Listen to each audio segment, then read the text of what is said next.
जय हिंद दोस्तों, welcome to our channel रंगरूट। तो आज हम इस वीडियो में बात करेंगे syllabus for all competitive exam, जिसमें यूपीएससी, एसपीएससी, एसएससी या एमएचए जो है उसके बारे में हम जानेंगे और बताएंगे कि सिलेबस क्या क्या होगा या कैसे एक ही सिलेबस के थ्रू आप सारे एग्ज़ाम क्वालिफाई कर सकते हैं।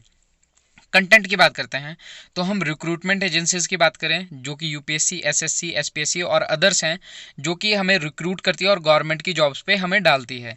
तो कुछ हम यूपीएससी के बारे में ब्रीफ डिस्क्रिप्शन देखेंगे, एग्जाम का सिलेबस कैसा होता है वो देखेंगे, एग्जाम कवर कौन कौन से आप कर सकते हो उस सिलेबस में वो देखेंगे, ओवरऑल सिलेबस क्या रहेगा वो भी आप देख सकते हैं। आईएएस आईपीएस की फुल डिस्क्रिप्शन हम नेक्स्ट वीडियो में डालेंगे, एग्जाम पैटर्न क्या रहेगा वो भी हम नेक्स्ट वीडियो में देंगे, सोर्स ऑफ स्टडी उससे एक नेक्स्ट वीडियो और आएगी। बात करते हैं यूपीएससी की। यूनियन पब्लिक सर्विस कमीशन इसकी फुल फॉर्म है। सेंटर की रिक्रूटमेंट एजेंसीज है, इंडिपेंडेंट कॉन्स्टिट्यूशनल बॉडी है, इसीलिए पढ़ना इंपॉर्टेंट भी है। Part 14 of the constitution article 315 में इसके बारे में लिखा गया है। चेयरमैन की बात करें और इसके मेंबर की बात करें तो ये 9 से 11 के बीच में हो सकते हैं। इनको अपॉइंट प्रेसिडेंट करता है। टेन्योर की बात करें इसके चेयरमैन या मेंबर्स की 6 साल का इनका टेन्योर रहता है।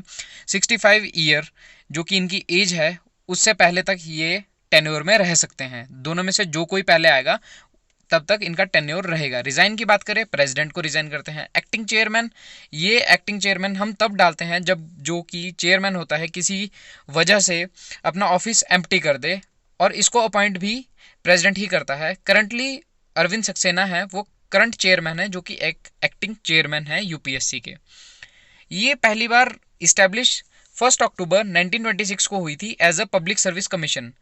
जो इसका बेस रहा था वो गवर्नमेंट ऑफ इंडिया एक्ट 1919 रहा था।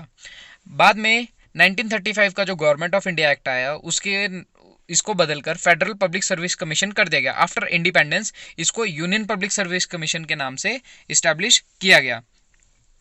एग्जाम की बात करें, ऑल इंडिया सर्विस एग्जाम होते हैं, सेंट्रल सर्विस एग्जाम होते हैं, डिफेंस एग्जाम होते हैं। उसके लिए यूपीएससी कंडक्ट करवाती है, उनको रिक्रूट करके स्टाफ देती है। अदर रिक्रूटमेंट एजेंसीज जो कि एसएससी है, स्टेट पब्लिक सर्विस कमीशन भी हो सकती हैं। तो आप अपनी स्टेट की सर्विस कमीशन के फुल नाम बताइए और साथ में उनके चेयरमैन कौन है, और साथ साथ में एसएससी के चेयरमैन भी कमेंट बॉक्स में बताएं कि वो कौन है। एग्जाम स्टाइल की बात करें तो ये रिक्रूटमेंट एजेंसीज 3 तरह के एग्जाम करवाती है। बेसिकली प्रीलिम्स होता है, मेंस होता है, देन इंटरव्यू होता है, फिर उसके बाद अपनी जॉब्स में जा सकते हैं। प्रीलिम्स की बात करें तो ये ऑब्जेक्टिव टाइप्स होते हैं, मेनली 100 से 200 मार्क्स हो सकते हैं ऑन एन एवरेज की बात करें। नेगेटिव मार्किंग भी होती है, कई में नेगेटिव मार्किंग नहीं भी होती है। 1 से 2 घंटे के होते हैं। फिर बात करते हैं मेंस, ये सब्जेक्टिव टाइप होते हैं, काफ़ी डिस्क्रिप्टिव पेपर होता है, इसमें आपको काफ़ी कुछ लिखना होता है, एसेज लिखने होते हैं। ये 100 से 300 मार्क्स के बीच में होता है। 1 to 3 आवर्स इसका ड्यूरेशन रहता है। फिर इंटरव्यू होगा। बात करते हैं प्रीलिम्स, ये एमसीक्यूज जर्नली होते हैं। बेसिकली ये जो एग्ज़ाम होता है ये हर क्वालिफाइंग एग्जाम होता है, हर एक जितने भी कम्पिटिटिव एग्जाम में उसमें कंपलसरी होता ही होता है। मेंस कोई कंपलसरी एग्जाम नहीं है। कई बार किसी एग्जाम के लिए या किसी जॉब के लिए आपको मेंस नहीं देना पड़ता है। सपोज कोई भी छोटी पोस्ट है, पटवारी है, तहसीलदार है, तो उसमें मेंस आंसर राइटिंग आपकी नहीं देखी जाती, डायरेक्ट आपका प्रीलिम्स के बाद इंटरव्यू हो जाता है। फिर बात करते हैं कौन कौन से जो एग्ज़ाम कवर कर सकते हो आप, जो अभी मैं सिलेबस बताऊंगा।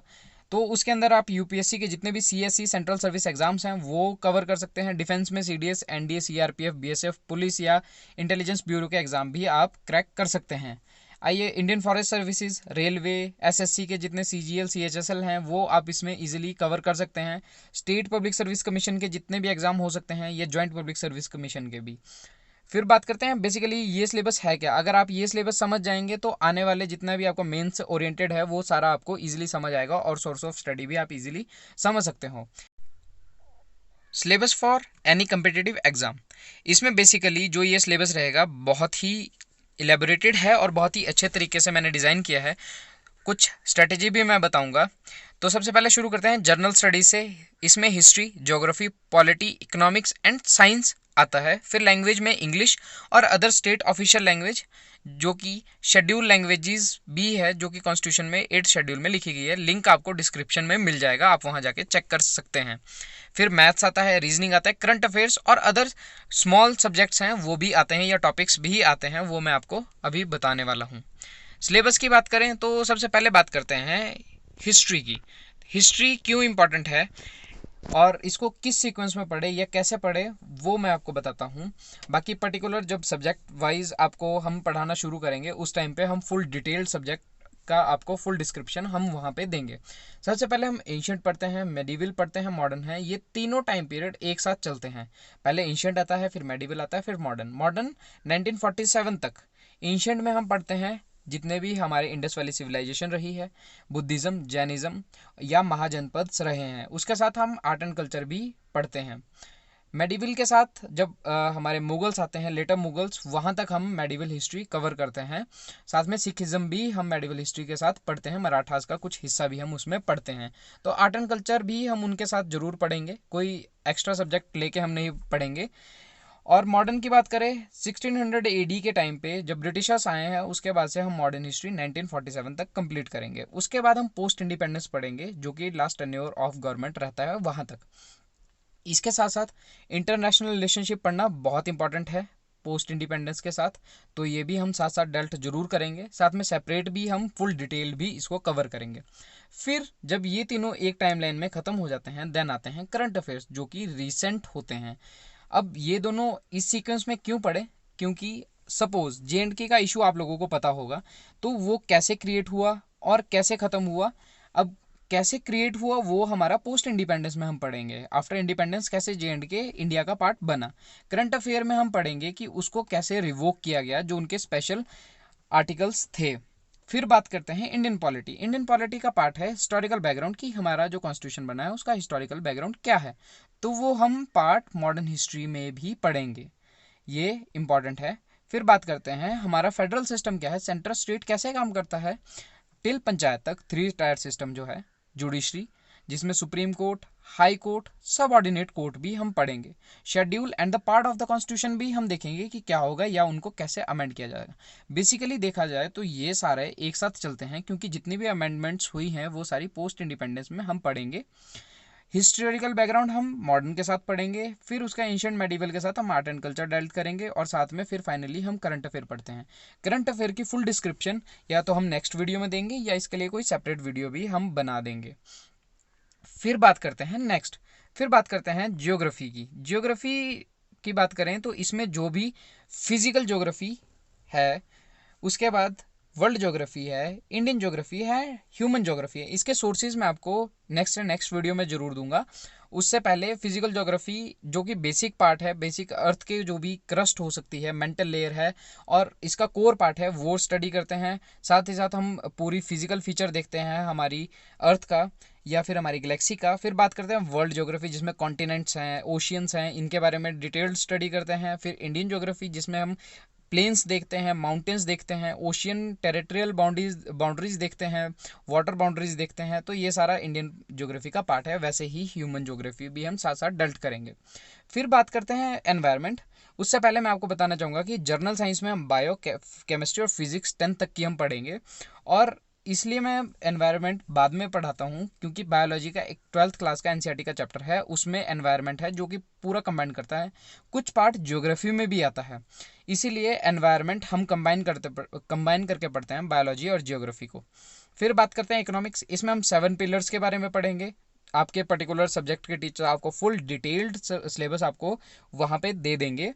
अभी बेसिकली हम मैक्रो इकोनॉमिक्स हम अपने UPSC या किसी भी अदर स्टेट PSCs में हम इसको डिस्कस करेंगे। Banking, finance, fiscal policies, international economy, sector of economy, infrastructure, human resources and development आप पढ़ सकते हैं। डिफेंस आप पढ़ेंगे, सोशियोलॉजी पढ़ेंगे, एथिक्स पढ़ेंगे, डिजास्टर मैनेजमेंट भी आप पढ़ेंगे। फिर बात करते हैं इंग्लिश। ये इंग्लिश जो सब्जेक्ट है ये ओवरऑल आप देखेंगे सभी कॉम्पिटिटिव एग्जाम में जो इसका सिलेबस है वो सेम रहता है, जिनमें synonyms, antonyms, reading comprehensions, parajumbles, error spotting, jumbled sentences correction, fill in the blanks and vocabulary रहेगा। फिर बात करते हैं हिंदी या अदर स्टेट रिकॉग्नाइज्ड लैंग्वेज। किसी भी स्टेट की कोई लैंग्वेज है, आप उसका स्टेट PSCs भी आप उसमें पूछ सकते हैं या उनसे रिलेटेड कोई क्वेश्चन आपको दे सकते हैं।